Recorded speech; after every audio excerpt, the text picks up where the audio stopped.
Sponsor by ভীষণ নবাবগঞ্জ। সম্মানিত প্রিয় দর্শক শ্রোতা, কাছে কিংবা দূরে, দেশে কিংবা প্রবাসে, যে যেখান থেকে ডিএন বাংলা কর্তৃক আয়োজিত জীবন ঘনিষ্ঠ রমাদানুল মুবারক উপলক্ষে ইসলামী আলোচনা সিরিজ শুনতে পাচ্ছেন, দেখতে পাচ্ছেন, সকলের প্রতি আন্তরিক মোবারকবাদ, ধন্যবাদ, কৃতজ্ঞতা। জাযাকাল্লাহু খায়রান আহসানাল জাযা। সম্মানিত প্রিয় দর্শক শ্রোতা, আমরা জানি এই মাসটি শাহরুস সাদাকাতি ওয়াজ যাকা, অর্থাৎ দান সদকা জাকাতের মাস। তার ওই ধারাবাহিকতায় আরেকটি প্রসঙ্গ নিয়ে আলোচনা করতে চাই, যেটি হলো জাকাতুল ফিতির বা সাদাকাতুল ফিতির, যেটা আমাদের সমাজে ফিতরা নামে পরিচিত বা প্রসিদ্ধ। এই ফিতরা শব্দটির অর্থ হচ্ছে নাস্তা, খাবার, খাদ্য ইত্যাদি। আমরা যে ইফতার বলি, ইফতার শব্দটিও এই ফিতরা থেকেই উদ্গত, অর্থাৎ দীর্ঘ একটি সময় উপবাস থাকার পরে খাবার গ্রহণ করাকে, যে খাদ্যটা গ্রহণ করা হয় প্রথমেই, সেটাকে বলে ইফতার বা ফিতিরও বলা চলে। ইংরেজিতে যাকে বলা হয় ব্রেকফাস্ট, অর্থাৎ সকালের খাবার, হালকা খাবার যেটা আনন্দ চিত্তে মানুষ গ্রহণ করে। এটা হচ্ছে শাব্দিক অর্থ। আর আমরা জানি যে প্রতিটি জিনিসের শুধুমাত্র শাব্দিক অর্থ দ্বারা আমরা সেটার মূল পরিচয় জানতে পারি না। এজন্য আমাদের প্রয়োজন হয় পারিভাষিক বা শরীয়তের নির্ধারিত অর্থ। তাহলে আমরা ফিতরার শরীয়তের নির্ধারিত অর্থটা একটু জেনে নেই। তার অর্থ হলো যাকাতুন ওয়াজিবাতুন ইউকাদ্দিমুহাল মুসলিমুনা ইলাল মুহতাজিন বিমুনাসাবাতি ঈদুল ফিতর, যার অর্থ হলো ঈদুল ফিতর উপলক্ষে অভাবী, চাহিদা সম্পন্ন, অভাবগ্রস্ত ব্যক্তিদেরকে অত্যাবশ্যক যেই দানটি করার জন্য কোরআন এবং হাদিস নির্দেশনা দিয়েছে, তাকে যাকাতুল ফিতর বা ফিতরা বলা হয়। এবার আসুন আমরা এই ফিতরার গুরুত্ব কোরআন এবং হাদিসের আলোকে জানার চেষ্টা করি। আল্লাহ রাব্বুল আলামিন সূরা আ'লার 14 এবং 15 নম্বর আয়াতে বলতেছেন, কদ আফলাহা মান তাযাক্কা ওয়া যাকারা ইসমা রাব্বিহি ফাসাল্লা। যে নিজেকে পরিশুদ্ধ করলো সে সফল কাম হয়ে গেল, আর যে তার প্রতিপালকের স্মরণ সামনে রেখে সালাত আদায় করলো সেও সফল কাম হয়ে গেল। এই আয়াতের তাফসিরে ইবনে কাসির রাহিমাহুল্লাহ আলাইহি তিনি এখানে ইবনে কাসিরে উল্লেখ করেছেন যে ওয়াকাযালিকা রুবিনা আন আমিরিল মুমিনিন উমর ইবনে আব্দুল আজিজ রাহিমাহুল্লাহ। তিনি বলেন যে আমাদের কাছে এই বর্ণনা পৌঁছেছে যে আমিরুল মুমিনিন উমর ইবনে আব্দুল আজিজ রাহিমাহুল্লাহ আলাইহি আন্নাহু কানা ইয়া'মুরুন নাসা বিইখরাজি সাদাকাতিল ফিতরি, তিনি মানুষজনকে এই সাদাকাতুল ফিতরা, যেটাকে আমরা ফিতরা বলি, সেটাকে আদায় করার জন্য তিনি তাদেরকে, মানুষকে উদ্বুদ্ধ করতেন, আদেশ দিতেন। ওয়ায়াতলু হাদিহিল আয়া, এবং তিনি এই আয়াত পড়ে তাদেরকে উদ্বুদ্ধ করতেন যে কদ আফলাহা মান তাযাক্কা ওয়া যাকারা ইসমা রাব্বিহি ফাসাল্লা, অর্থাৎ যে ব্যক্তি নিজেকে পরিশুদ্ধ করলো সে সফল কাম হয়ে গেল। এখানে এই সাদাকাতুল ফিতর বা ফিতরাটি মানুষের যে রমাদানের ত্রুটি বিচ্যুতি সেগুলোকে মিটিয়ে দেয়, সেগুলোকে পরিশুদ্ধ করে দেয়। এজন্য এখানে এই আয়াতটি ব্যবহার করা হয়েছিল বা তিনি ব্যবহার করতেন। এমনকি ইবনে আব্বাস রাদিয়াল্লাহু তাআলা আনহুমা তিনিও একটি বর্ণনায় দিয়েছেন, মুসান্নাফ ইবনে আবি শাইবাতে তিনি বলেছেন যে এই আয়াতটি ফিতরার প্রতি উদ্বুদ্ধ করার জন্য নাজিল হয়েছে। এবার আসুন আমরা হাদিসে কারিমার দলিল থেকে জানার চেষ্টা করি যে এই ফিতরা সম্পর্কে নবী করিম সাল্লাল্লাহু আলাইহি সাল্লাম আমাদেরকে কি বলেছেন। বুখারী শরীফের 1503 নম্বর হাদিসে ইবনে উমর রাদিয়াল্লাহু তাআলা আনহুমা থেকে বর্ণিত, তিনি বলেন, আন্না নবী সাল্লাল্লাহু আলাইহি ওয়াসাল্লাম আমারানা বিযাকাতিল ফিতর, তিনি আমাদেরকে যাকাতুল ফিতর অর্থাৎ ফিতরা আদায়ের জন্য আদেশ করলেন, নির্দেশ দিলেন, উপদেশ দিলেন। ক্বাবলা খুরুজিন নাসি ইলা সলাহ, আমরা যেন সেটিকে মানুষজন ঈদগাহে যাওয়ার পূর্বেই, ঈদগাহে অর্থাৎ ঈদের জামাতে যাওয়ার পূর্বেই আমরা যেন সেটা কী করি, দান করে দেই, মানুষের মাঝে বিলি বন্টন করে দেই। তারপরে আবু দাউদের 1609 নম্বর হাদিসে ইবনে আব্বাস রাদিয়াল্লাহু তাআলা আনহুমা থেকে বর্ণিত, তিনি বলেন, ফরদান নবী সাল্লাল্লাহু আলাইহি ওয়াসাল্লাম যাকাতুল ফিত্র, নবী করিম সাল্লাল্লাহু আলাইহি ওয়াসাল্লাম আমাদের উপরে যাকাতুল ফিত্র অর্থাৎ ফিতরাকে ফরজ করে দিয়েছেন, আবশ্যক করে দিয়েছেন। কেন দিয়েছেন? তুহরাতাল লিস-সাইমি মিনাল লাগওয়ি ওয়ার রাফাসি, এটা তিনি এজন্যই করেছেন, উনি এভাবে আমাদেরকে জানিয়েছেন যে আমরা রোজাদার অবস্থায় যে সমস্ত ত্রুটি বিচ্যুতিগুলি অনাকাঙ্ক্ষিতভাবে আমাদের দ্বারা সংগঠিত হয়ে যায় সেগুলোকে মিটিয়ে দেওয়ার জন্য, সেগুলোর পরিশুদ্ধির জন্য, সেগুলো থেকে পবিত্রতা অর্জনের জন্য তিনি আমাদের উপরে এটাকে আবশ্যক করে দিয়েছেন। ওয়াতু'মাতাল লিল মাসাকিন, এবং এটি একটি উসিলা যার দ্বারা যে সমস্ত অভাবী ব্যক্তিগণ রয়েছেন তাদের জন্য আনন্দস্বরূপ, খাবার স্বরূপ। ফামান আদ্দাহা ক্বাবলা সলাতি ফাহিয়া যাকাতুন মাকবুলাতুন, আর এই যাকাতুল ফিতরা অর্থাৎ ফিতরা এটা যে কিনা নামাজের পূর্বে আদায় করবে তারটা আসলেই একটি যাকাতুল ফিতর বা ফিতরা হিসাবেই পরিগণিত হবে। পক্ষান্তরে ওয়ামান আদ্দাহা বা'দা সলাত ফাহিয়া সাদাকাতুম মিনাস সাদাকাত, পক্ষান্তরে যে ব্যক্তি এটিকে বিলম্বিত করবে অর্থাৎ নামাজের পরে আদায় করবে তারটা সদকাতুল ফিতরা হিসাবে পরিগণিত হবে না, তবে হ্যাঁ সেটি একটি সাধারণ অন্যান্য দিনের সাধারণ একটি দান হিসাবে, অনুদান হিসাবে গৃহীত হবে। অতএব বোঝা গেল যে আমরা আমাদের যে সদকাতুল ফিতর আছে সেটা অবশ্যই আমাদেরকে নামাজের পূর্বেই সেটা আমাদেরকে আদায় করে দিতে হবে।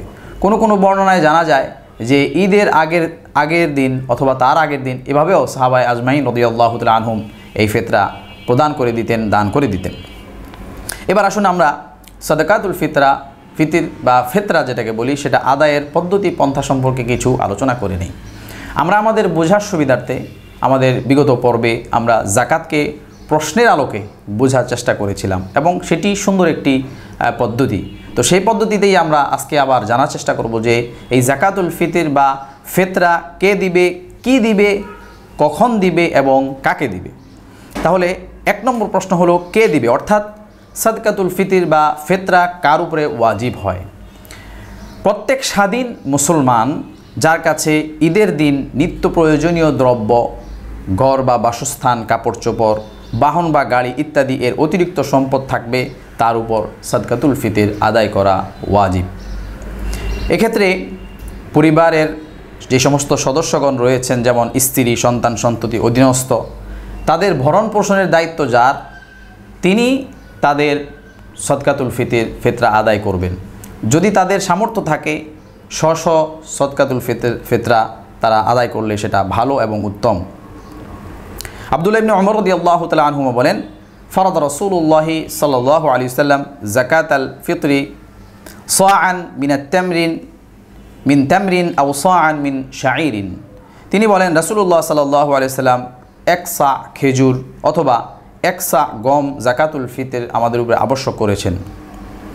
আলাল হুররি ওয়াল আবদি, তিনি এটি আবশ্যক করেছেন স্বাধীন ব্যক্তির উপরে অথবা পরাধীন গোলামবাদীর উপরেও তিনি সেটিকে, অধীনস্থ পরাধীন গোলামবাদীর উপরেও সেটিকে আবশ্যক করেছেন।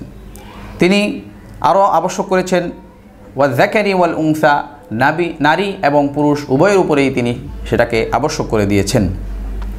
ওয়াস সগীরি ওয়াল কাবীরি মিনাল মুসলিমিন, এবং মুসলমানদের ছোট বড় সন্তানাদি যারা রয়েছে তাদের উপরে তিনি সেটিকে আবশ্যক করে দিয়েছেন। ওয়া আমারা বিহা আন তুআদ্দা ক্বাবলা খুরুজিন নাসি ইলা সলাত, এবং তিনি আমাদেরকে আদেশ করেছেন মানুষজন ঈদগাহে যাওয়ার, রওনা দেওয়ার পূর্বেই যেন এটিকে আদায় করে দেওয়া হয়। হাদিসটি মুসলিম শরীফের 984 নম্বর হাদিসে এসেছে। এবার আসুন কি দিবে, অর্থাৎ কি দিয়ে এই ফিতরাকে আদায় করবে।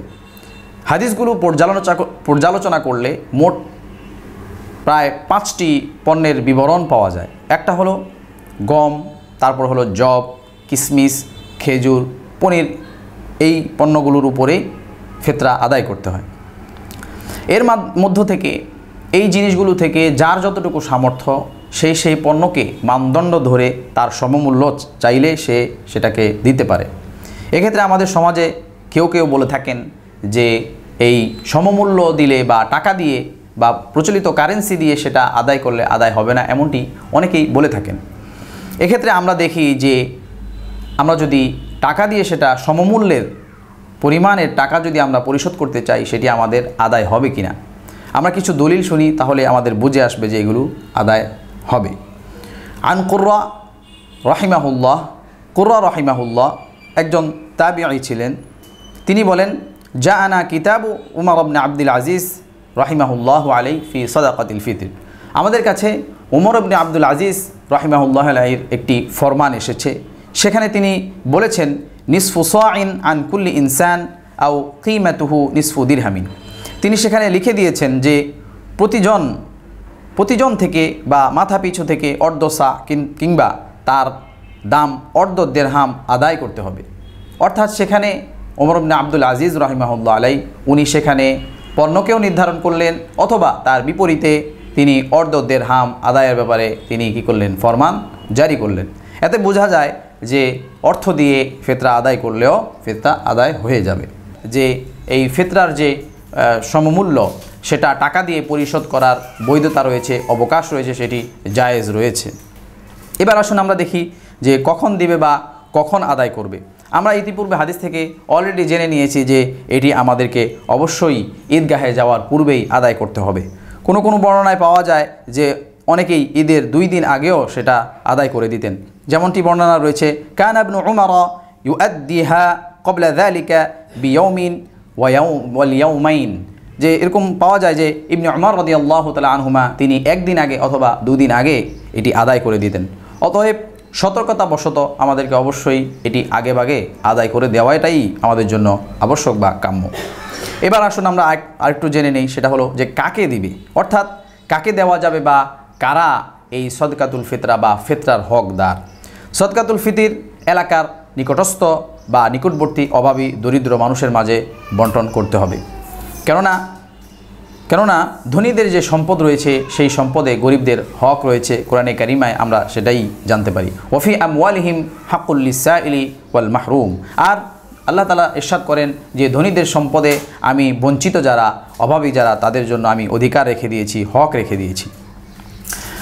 অতএব এর দ্বারা বোঝা যায় যে যে সমস্ত মানুষগুলো জাকাত পাওয়ার অধিকার রাখে বা হক রাখে, সেই সমস্ত মানুষগুলো এই ফিতরা গ্রহণের অধিকার রাখে বা হক রাখে, বা তারাই এই ফিতরা পাওয়ার যোগ্য।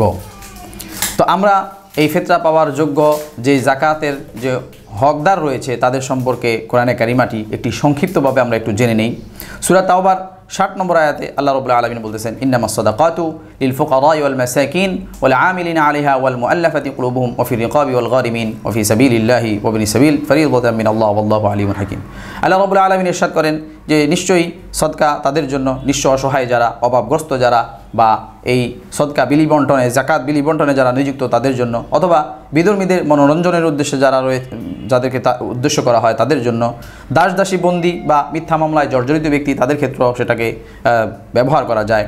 আর ঋণগ্রস্ত, দেনাগ্রস্ত ব্যক্তিদের বিপদ থেকে উদ্ধার করার জন্য তাদেরকে দেওয়া যায়। আল্লাহর পথে জিহাদকারী যারা তাদেরকে দেওয়া যায়, আর মুসাফিরদেরকে দেওয়া যায়। এভাবেই আল্লাহ রাব্বুল আলামিন আমাদেরকে কাকে কাকে দেওয়া যাবে সেই বিষয়গুলো বর্ণনা করেছেন, আলোচনা করেছেন। তবে এখানে উল্লেখ্য বিষয় হলো যে একজন মানুষের ফিতরা একজন ব্যক্তিকেই দেওয়া উচিত, অথবা একাধিক মানুষের ফিতরা একজনকে দেওয়া ভালো। একজনের ফিতরা একাধিক ব্যক্তির মাঝে বা একাধিক গরিবের মাঝে বন্টন করা এটা অনুচিত, এটাকে মাকরুহে তানজিহি বলা হয় ফিকহের পরিভাষায়। এজন্য আমরা চেষ্টা করব ফিতরাকে যেন খুব বেশি বিলি বন্টন বা আমরা ভেঙে ভেঙে না দেই, একজনেরটা অন্তত একজনকে আমরা দেওয়ার চেষ্টা করব ইনশাআল্লাহ। তো সম্মানিত দর্শক শ্রোতা, আসুন আমরা জেনে নেই যে এই বছর অর্থাৎ 1446 হিজরি মোতাবেক 2025 সালের সদকাতুল ফিতর বা ফিতরার পরিমাণটা কী। এক্ষেত্রে ইসলামী ফাউন্ডেশন কর্তৃক নির্ধারিত জনপ্রতি সর্বনিম্ন 110 টাকা এবং সর্বোচ্চ 2805 টাকা নির্ধারণ করা হয়েছে। এটি এই 1400 হিজরি মোতাবেক 2025 সালের জন্য নির্ধারণ করা হয়েছে। এগুলো প্রতি বছর দ্রব্যমূল্য অনুসারে নির্ধারণ করা হয়। এক্ষেত্রে এই বিষয়টি আমরা লক্ষ্য রাখবো ইনশাআল্লাহ। তো প্রাসঙ্গিকভাবে আমি আপনাদের নিকটে একটি হাদিস পেশ করতে চাই। আবু হুরায়রা রাদিয়াল্লাহু তাআলা আনহু থেকে বর্ণিত, নবী করিম সাল্লাল্লাহু আলাইহি সাল্লাম ইরশাদ করেন, লাইসাল মিসকিন, ওই ব্যক্তি তো প্রকৃত অভাবী নয়, আল্লাযী ইয়াতুফু আলান নাস, যে মানুষের মাঝে পেশাগতভাবে ঘুরে বেড়ায়, তারুদ্দুহুল লুকমাতু ওয়াল লুকমাতান ওয়াত তামরাতু ওয়াত তামরাতান, যে মানুষের কাছে 1 লোকমা 2 লোকমা অথবা 1টি খেজুর 2টি খেজুর সে সাহায্য চেয়ে বেড়ায়, এই ধরনের পেশাগত মিসকিন যারা, ফকির যারা, এরা আসলে প্রকৃত ফকির নয়। ওয়ালাকিন্নাল মিসকিন আল্লাযী ইয়াতাআফফাফু, বরঞ্চ প্রকৃত মিসকিন যারা, তারা তো মানুষের কাছে হাত পাততে পারে না। ওয়াল্লাযী লা ইয়াজিদু গিনান ইউগনি, তারা তাদের প্রয়োজন, তারা তাদের কামাই রোজগার দিয়ে বা তাদের ইনকাম দিয়ে তারা তাদের প্রয়োজনগুলি পূরণ করতে পারে না। ওয়ালা ইউফতানু লাহু, তাদেরকে মানুষ চিনতেও পারে না। হ্যাঁ, ফায়ুতাসাদ্দাকা আলাইহি, মানুষ তাদেরকে না চেনার কারণে তাদেরকে দান সদকাও করতে পারে না। ওয়ালা ইয়াসআলুন নাসা শাইআন ওয়ায়াস্তাহি, তারা মানুষের কাছে কোনো হাত পাতার ক্ষেত্রে তারা লজ্জাবোধ করে। এই ধরনের মানুষগুলো হলো প্রকৃত মিসকিন। আমরা আমাদের সমাজে অনেক মানুষ এরকম পাবো যারা নিজেদের আত্মসম্মানের কারণে মানুষের নিকট হাত পাততে পারে না। এই জন্য আমরা যখন দান সদকা করব, জাকাত দিব, ফিতরা দিব, সেক্ষেত্রে আমরা পেশাগত যে সমস্ত ফকির আছে এই সমস্ত মানুষগুলোকে অ্যাভয়েড করার জন্য আমরা চেষ্টা করব, এবং প্রকৃত যারা অভাবী বা মিসকিন এদের ক্ষেত্রে আমরা এই বিষয়গুলো লক্ষ্য রাখবো ইনশাআল্লাহ। আল্লাহ রাব্বুল আলামিন আমাদেরকে খুব গুরুত্বপূর্ণ এই বিষয়টি যথাযথভাবে একদম ঈদের জামাতে আমরা যাওয়ার পূর্বেই আমরা যেন প্রত্যেকের মাথাপিছু যে নির্ধারিত হার রয়েছে, পরিমাণ রয়েছে, সেটি যেন যথাযথভাবে আদায় করতে পারি, তৌফিক দান করেন।